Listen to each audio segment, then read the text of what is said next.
Everyone and welcome to Heartly Medicos. Today in this video we are going to discuss about gastric lavage or stomach wash.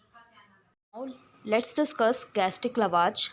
Gastric lavage को commonly क्या बोलते हैं? Stomach wash या फिर gastric suction. It means कि to wash out the stomach और irrigate the stomach with the solution. ये एक प्रोसेस होता है कि जिससे कि स्टमक के कंटेंट्स को क्लीन करते हैं एंड इसको यूज़ किया जाता है eliminating poisons from the stomach. Let's discuss the purpose of gastric lavage. First is urgent removal of any ingested substance such as poison है या फिर कोई भी इरिटेटिंग मैटर है स्टमक में जिससे कि उस इरिटेटिंग मैटर का जो एब्जॉर्प्शन है उसको कम किया जा सके. Second is before any endoscopic procedure या फिर सर्जरी तो स्टमक का प्रिपरेशन करने के लिए एम्प्टी करने के लिए गैस्ट्रिक लवाज का यूज़ करते हैं.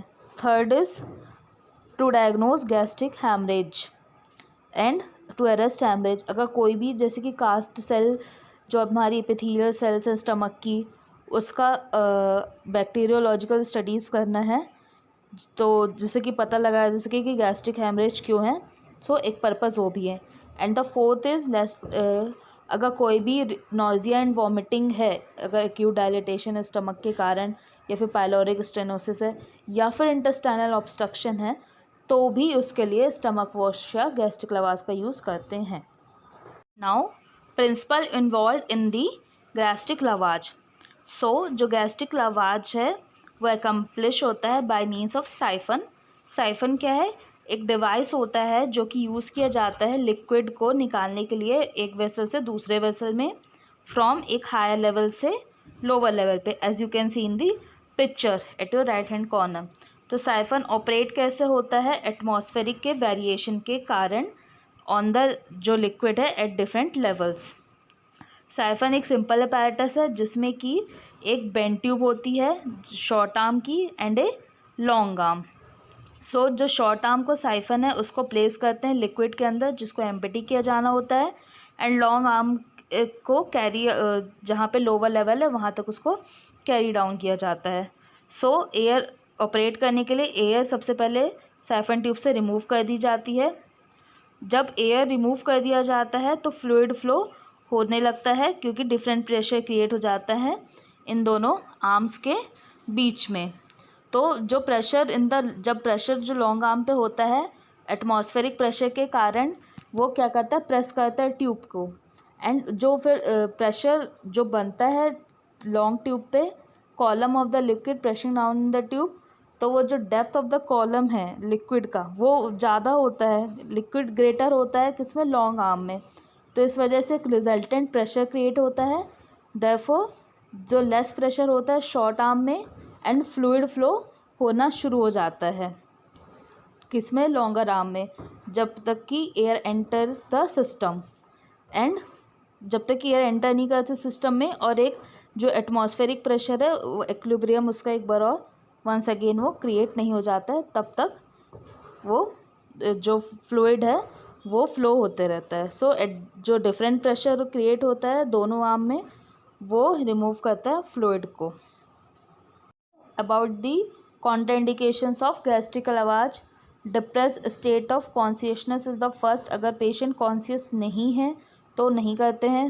सेकेंड इज सीजर आ रहे हैं पेशेंट को, कन्वर्जन आ रहे हैं तो नहीं करते हैं. थर्ड इज़ कॉरोसिव पॉइजनिंग है, अगर कोई कॉरोसिव सब्सटेंस का इंजेक्शन है तो नहीं करते हैं. फोर्थ इज़ कोई भी एसिड या एल्कली का इंजेक्शन है तो उस पॉइजनिंग है तो नहीं करते हैं. Fifth is injection of hydrocarbon या फिर कोई भी petroleum distillates such in case of what petroleum is petrol और injection of any kerosene. Fifth is patient अगर रिस्क है गैस्ट्रिक परफोरेशन की या ब्लीडिंग है, उसको ऐसी डिजीज़ है अगर रिस्क है उसे कि गैस्ट्रिक परफोरेशन है या ब्लीडिंग हो जाएगी तो these are the contraindication for the gastric lavage. Now let's discuss about the indication of gastric lavage. First ingested poison, किसी ने का पॉइजन खा लिया है तो. Second is upper GI endoscopy के बिफोर स्टमक को क्लीन करने के लिए. थर्ड स्टमक एनालिसिस करने के लिए, सैंपल कलेक्ट करने के लिए गैस्ट्रिक लवाज करते हैं। फोर्थ, अगर ब्लॉक्ड इंटेस्टाइन्स पे कोई भी अगर प्रेशर को रिलीव करने के लिए गैस्ट्रिक लवाज का यूज़ करते हैं। Fifth is evacuate clot such as, अगर कोई भी हैमरेज है in the GI system, stomach में, इंटेस्टाइन में, सो उसको रिमूव करने के लिए भी we use gastric lavage. So these are the indication for gastric lavage. Now let's discuss about the equipment of gastric lavage. First is the gastric tube for doing gastric lavage. Second is irrigation tray for irrigating the stomach. Second is the adhesive tape to secure gastric tube. Fourth is lubricating jelly so that when we insert gastric tube, so no irritation occurs to the patient. Fourth is the Cetirizine spray. Fifth is the 60 ml syringe with the catheter tip. Fifth, a pulse oximetry and cardiac monitor as well as activated charcoal. Now let's discuss about the solutions used for gastric lavage. First is plain water. Plain water को particularly use करते हैं जबकि poison unidentified है, कि पता नहीं कि कौन सा पॉइजन पेशेंट ने खाया हुआ है.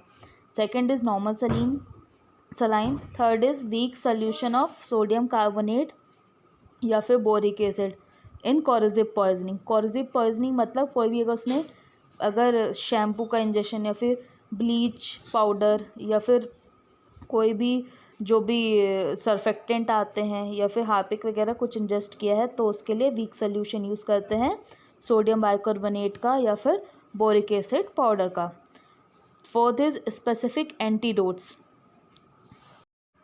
Fourth are the specific antidotes. अगर पर्सन आइडेंटिफाई किया जा चुका है कि कौन सा पॉइजन लिया है तो 3 types of antidotes are used. First is physical antidotes. Physical antidote वो होता है जो कि मिक्स हो जाता है पॉइजन के साथ, पॉइजन को डाइल्यूट कर देता है और उसके एब्जॉर्प्शन को प्रिवेंट करता है और साथ ही साथ जो म्यूकस मेम्ब्रेन होती है स्टमक की उसको भी ये प्रोटेक्ट करता है. B is the chemical antidote. जो केमिकल एंटीडोट होता है वो रिएक्ट करता है पॉइजन के साथ और उसको डायरेक्टली न्यूट्रलाइज कर देता है. Third is the physiologic antidotes.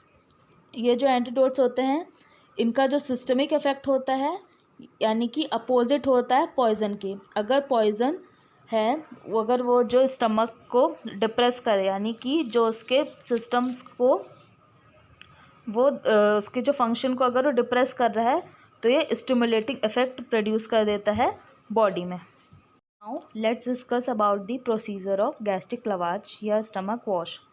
Preparatory phase पे क्या करेंगे, प्रोटेक्ट करेंगे पेशेंट के एयरवे को, सक्शन इक्विपमेंट को रेडी रखना है, कार्डियक मॉनिटर पल्स ऑक्सीमेट्री को भी रेडी रखना है, आईवी लाइन को इंश्योर करना है कि large bore IV line place है क्लाइंट के हैंड पे. देन कंसेंट लेना है क्लाइंट से फिर क्लाइंट के रिलेटिव से. पेशेंट की पोजीशन क्या होनी चाहिए, semi Fowler position, left lateral with slightly head elevated. Base line vitals को चेक करना है इंक्लूडिंग एब्डोमिनल गर्थ, उसके गैग रिफ्लेक्स को भी चेक करना है. इम्प्लीमेंट फेज में सबसे पहले क्या करना है, हैंड हाइजीन करेंगे, लवाज ट्यूब को इंसर्ट करना है. सेम उसका जो प्रिंसिपल है एनजी ट्यूब इंसर्शन जैसा ही होता है. फिर नॉर्मल सलाइन या फिर टैप वाटर को या फिर जो भी एंटीडोट मिक्सचर है उसको इरिगेशन कंटेनर के थ्रू या फिर फनल के थ्रू इंश्योर करना है कि वो स्टमक पे जाए. फिर सबसे पहले 200 से या 300 ml ऑफ इरिगेटिंग सॉल्यूशन को इंट्रोड्यूस करना है लवाज ट्यूब के द्वारा. देन एक्सपिरेट करना है कंटेंट विथ सिरिंज और बाय ग्रेविटी. देन अगर सैंपल को सेंड करना है lab for gastric analysis so it should be send. Repeat करना है procedure until the goal is achieved, यानी कि हमने जो हमारा पर्पस था वो अचीव हुआ नहीं तब तक वो प्रोसीजर को रिपीट करना है. फिर देन मेजर करना है क्या अमाउंट है, कितना अमाउंट हमने दिया था और कितना अमाउंट गैस्ट्रिक लवाज में ये वापस आया है. उसका कलर देखना है, कंसिस्टेंसी वो भी देखना है. आफ्टर केयर क्या है, पेशेंट को अकेले नहीं छोड़ना है during the gastric लवाज।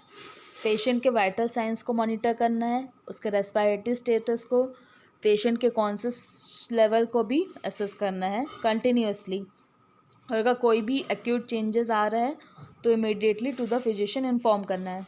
After the procedure perform hand washing. Then our most important procedure is record all the things you have done. The time of procedure, कब स्टार्ट किया, अनटिल द टाइम कब end हुआ, उसका assessment, vital signs का before after the procedure, amount of fluid colour क्या था, उसका odour क्या था, गैस्ट्रिक कंटेंट्स का जो कलेक्ट किया है specimen in the our nurses notes. Important nursing aspects इसमें हमें क्या क्या देखना है। पहला तो वाइटल साइंस देखेंगे, वॉच करना है कि हाइपोटेंशन में तो नहीं जा रहा है पेशेंट की एयरवे एंड ब्रीथिंग को देखना है। वॉच फॉर एस्पिरेशन, और जो hand hygiene, strict hand hygiene should be maintained during the whole procedure. Avoid करना है कि हम स्टमक में एयर को तो इंट्रोड्यूस नहीं कर रहे हैं, और यूज़ करना है clamp if needed. Discuss about the complication of gastric lavage. First is aspiration pneumonia. अगर कोई भी अनवांटेड पॉइजन या फिर ड्रग आउट हो रहा है through the process of stomach या फिर ड्यू टू द गैस्ट्रिक लवाज, तो हो सकता है कि एक्सीडेंटली जो सब्सटेंस है वो रेस्पिरेटरी कैनाल में भी एंटर कर सकता है इनटू द लंग्स, और एस्पिरेशन निमोनिया कॉज कर सकता है। सेकेंड इज लैरिंजोस्पाज्म, अनकंट्रोल्ड या फिर involuntary muscle contraction of the larynx cord. Third is the hypoxia फिर हाइपरकैप्निया, लैक ऑफ ऑक्सीजन भी हो सकता है बॉडी टिश्यूज़ में। Bradycardia, pulse can be slow और lower than the normal. SOB, shortness of breath. Patient during the procedure can experience dyspnoea, जबकि या जैसे कि अगर ओरोफेरिंग्स ऑब्स्ट्रक्ट हो रहा है उस वजह से पेशेंट का एयरवे भी ऑब्स्ट्रक्ट हो सकता है, जिससे कि लो ऑक्सीजन सप्लाई हो सकती है। Six is the mechanical injury, throat में, इसोफेगस पे या स्टमक में। For listening to me, supporting me and encouraging me. Do like, share and subscribe my YouTube channel. Thanks for watching, and also please comment your views.